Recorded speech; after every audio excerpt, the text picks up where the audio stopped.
Jacqueline Shearer. And I'm Kenny Reichman. Here's what's going on this week at Iona.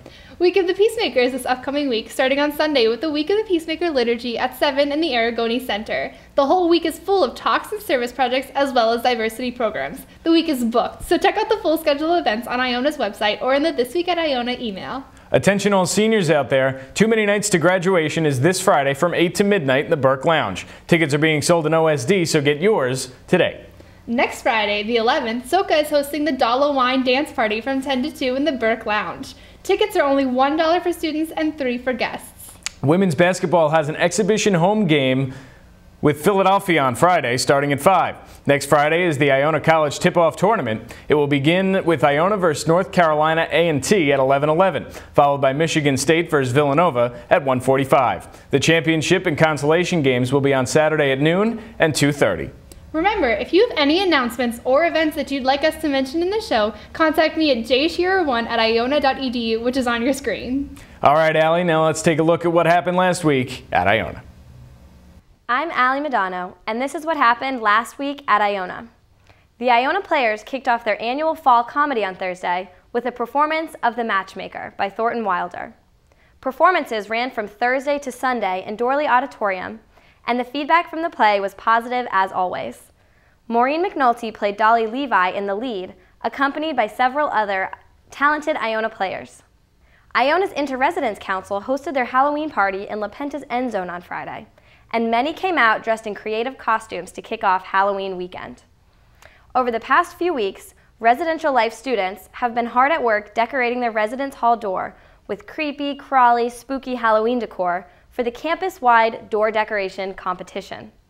At the Halloween party, one lucky room of students was named the winner and received a prize. For everyone else, a good time was had amidst music, dancing, food, games, and giveaways. The biggest news story of last week was the official inauguration of Dr. Joseph Nair, 8th president of Iona College. Several activities surrounding the inauguration took place, and Iona was buzzing with excitement as a new chapter of leadership began. Cram the Van, an outreach program to support U.S. troops in Afghanistan and Iraq, kicked off during homecoming week, but was also part of the presidential inauguration festivities. The goal of Cram the Van is for every member of the Iona community to donate gifts, necessary items, or monetary donations for our troops overseas. Cram the Van will continue through Veterans Day, so I encourage you to participate. The week of the presidential inauguration was one filled with events. On Thursday, the Gale Inauguration Fest took place at noon. Students, faculty, and alumni gathered in Mulcahy Gymnasium to celebrate with food, activities, and performances by many Iona clubs and teams. After this Spirit and Service Fest, the inaugural Mass and reception was held, and over 250 members of the Iona community were in attendance. The Hagen School of Business trading floor is now officially up and running after the ribbon-cutting ceremony took place last Thursday. Friday boasted a series of lectures regarding learning, and at 1 p.m., Dr. Joseph Nair was officially inaugurated as Iona College's 8th president. We are confident that President Nair will lead our college well and that the future of Iona looks bright under his leadership. Double Vision, a collaborative experience, is a performance event that premiered on campus last week. Talented students, staff, alumni, and Gales alike wowed an audience with poetry readings and musical performances, all of which were original creations. Similar to Coffee House, the aim of Double Vision was to showcase the talents of many here at Iona. So there you have it, the biggest events on campus last week, proving that last week and every week is a great one to be a Gale. I'm Allie Madano. Back to you, Jacqueline and Kenny. Thank you, Allie. Now let's pass it on over to Vic for some sports. Hey guys, it's Vic Alcea here with your Iona Sports Update. It was an exciting week for the Gales as they battled it out against some familiar foes from the MAC. But the main focus goes to the two teams that brought home yet another MAC championship.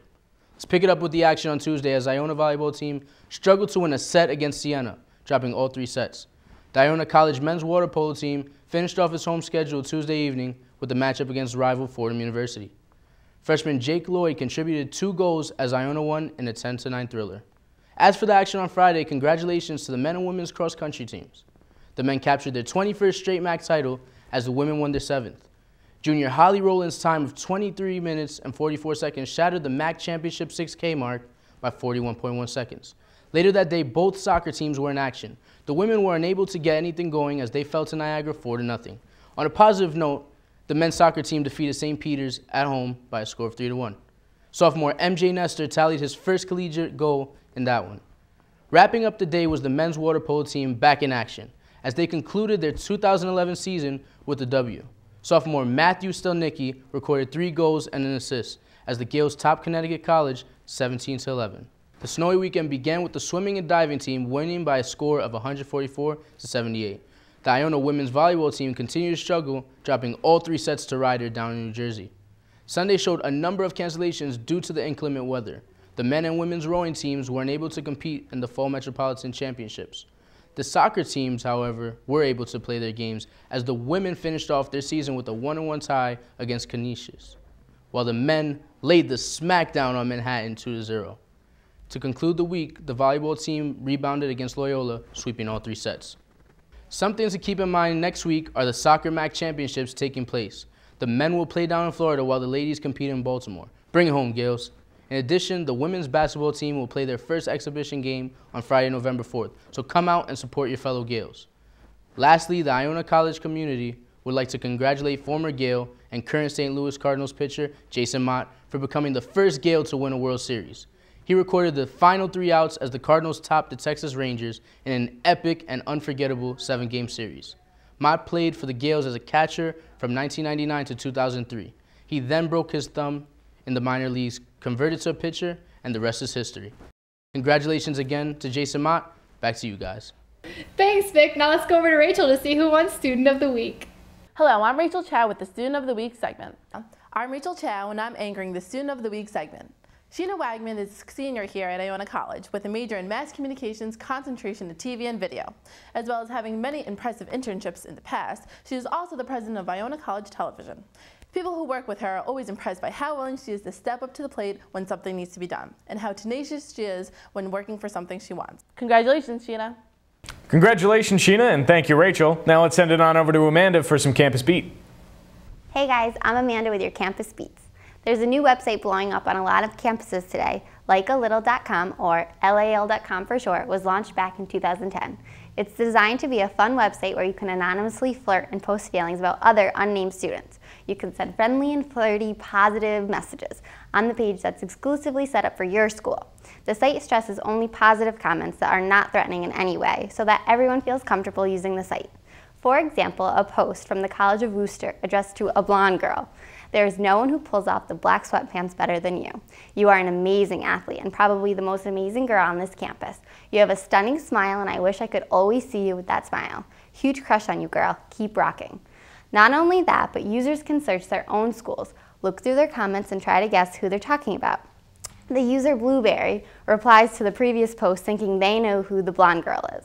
Which brings up another interesting detail about the site. Everyone is named after a fruit. I didn't know why, so I searched the site a little deeper. On the most frequently asked questions page was the exact question. The answer? Everyone is assigned a randomly generated fruit name for each comment thread and person they chat with. Fruit names contribute to the positive, playful spirit of the site. People find it difficult to take negative comments seriously when they've been written by a blueberry. Okay, fair enough. Unlike all the anonymous sites kids use to bully or harass others, likealittle.com is not one of them. I think they've made that clear. While the site seems like an easy way to flirt, focused primarily on college students, I'm not sure how beneficial it is. Iona's page only has 1 post so far.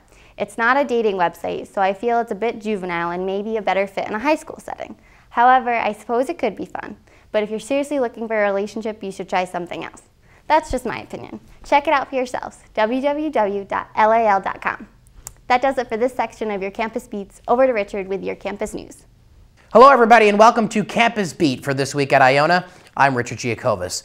The stories we're working on this week, there's a new resource in town for off-campus students. Launched this past August, the Gale Community Ambassador Program seeks to educate students living off-campus as well as provide positive community relations. Living off-campus adds unknown responsibilities to the average student that chooses to make the move. Many students that live off-campus are not familiar with the understanding of safe and legal housing. In the past, these problems have been addressed through publicity and slogans. When too many students were living in off-campus spaces, the Office of Off-Campus Housing invented the U+2 campaign. This campaign sought to remind students of the legal number of residents that are permitted in one dwelling. In recent years, Iona has not had a strong reputation in the New Rochelle community. Neighbors of off-campus students complain about noise levels, parties, and a variety of other issues. These problems have caused unnecessary strife in Iona's relationship with the community as a whole. The GCA is a student leadership position designed to help students that already live off campus, as well as students that are considering the move out of the residence halls.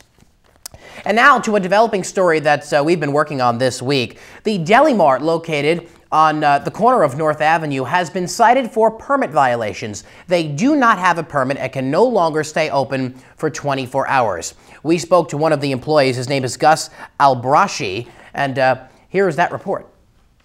And we've been open 24 hours since the store opened, and what happened is they're telling us that since 04, no store after can open up after 24 hours when they decide to tell me now. And so they're telling us to reduce our hours to 11 o'clock. And why? They didn't give me no reason. They said that was the law. Well, we're going to apply for the permit, see if they give us a permit, and then we're going to hand this to the judge, see if this will help. That people do need Deli Mart open, and hopefully they'll just give us the permit. We'll pay for the permits, no problem. And we'll continue to follow on this story. We have since followed up with City Hall about the permit regulation. However, we have not yet heard back. We'll hope to update you on that come next week. But that's all for this edition of Campus Beat for this week at Iona. I'm Richard Giacobas. Thanks, Rich. Well, that does it for this week. I'm Jacqueline Shearer. And I'm Kenny Reichman. Stay classy, Iona.